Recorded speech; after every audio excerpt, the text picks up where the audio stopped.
Muli ako po ang inyong abang lingkod na si Ginoong Kadsawan, na muli pong tutulan ng panawagan na iniuukol ko po naman sa ating minamahal na DepEd at JED.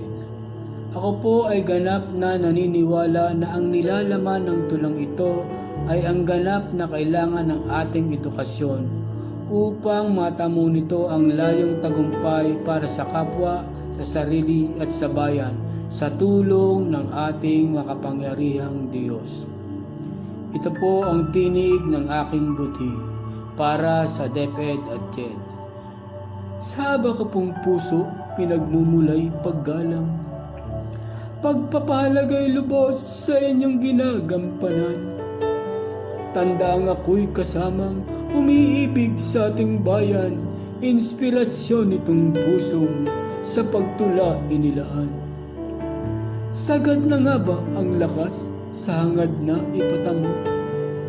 Ang solusyong edukasyong lubos pinamiminto upang giliw nating bayan kamti tunay na progreso.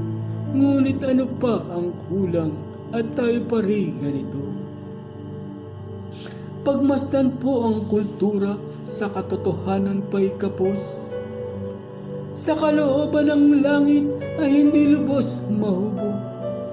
Karunungan niya'y naiwan, niya ring palalong paghutok. Sanhi ngayong suliraning bayan ay naghihimutok.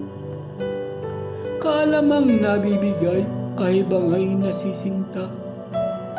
Napakaraming nahubog, kapalaluan ang dala. Tangi nating pagkukulang ay itong maling sistema. Mga bagay na pisikal, lagi kasing nauuna. Anong saysay na mabatid ang lawak niya ring siyensya? Anong saysay na mata mo, husay ng teknolohiya? Edukasyon anong saysay kung ang puso ay di una at di lubos na nalinang sa tamang panahon niya. Kung lagi na lang ganito, halimaw rin nahuhulma. At sa bayay dumarami, hindi ba nyo napupuna? Dahil ang ating sistema sa mga ganapay hungkag pa, edukasyon itong puso, pampunong hindi nakuha. Ngayon bayay lumulo, kabi ko ay damang-dama. Napakaraming natutong may katiwaliang gawa. Nakakalungkot isipin, ang pag-asa'y dapat sila. Bakit po kaya ganito ang ating mga napala? Lahat na po ay naganap, ang panahoy na ikot pa. Ngunit ang mga pahayag, bakit hindi pa makita? Edukasyon itong puso, panahon nang italaga, ipaging komprehensibo, ipanguna sa sistema. Ngayon na po ang panahon upang ito'y bigyang pansin. Karanasay sapat na atin nang pakaipunin. Mga aral ay suriin, mga ganap ay hanapin, at doon ay mahahabi, mga hiblang dapat angkin. O DepEd at JED na sinta, panahon na ng paggising. Sa ating maling sistemang marami ang pinahimbing.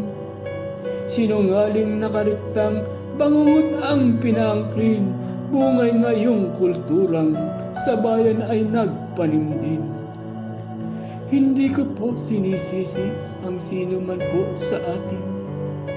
Dahil ang lahat ay biktima ng ginis ng sinungaling. Ang tangi po lamang nais ang prinsipyo na iyakapin ng sa bagong henerasyon ang pagbabago'y dumating. Ang katibayan ng tagumpay, kapayapa ay nairal. Nayaring tanging pagkilos, kaunlaray niluluwan. Ang may hawak nito'y pusong makatuwiran ng sikhay. Nayaring tanging pag-asay, edukasyong dinalisay. Ang puso ng edukasyon, ang edukasyon ng puso. Ang dalisay na prinsipyong aking pinamiminto. Darating po itong bukas, yuyukot dito ang mundo upang maangkin ang lunas sa kanyang mga sipayo. Ang puso ng edukasyon, ang edukasyon ng puso. Ang ganap na panukala patungo sa pagbabago. Ang pundasyon ng kulturang pinapangarap ng mundo, ang biga ng kasaysayang pananagumpay ang tungo. Doon po sa edukasyon siyang saligang iatas. Ipaging komprehensibong pananglaw sa tamang landas. Sa lahat niyang programa, siyang parating itaas upang ating maitatag isang bagong Pilipinas. Hangganan ng paghanap, puso rin ang babalikan. Hangganan ng karunungan, sa puso matatagpuan. Maging henyo'y malilirip at ito'y patutunayang saan mang panig ng mundo, ang prinsipyo'y dapat malinaw. Maraming pong salamat sa pakikinig and God bless po sa ating lahat.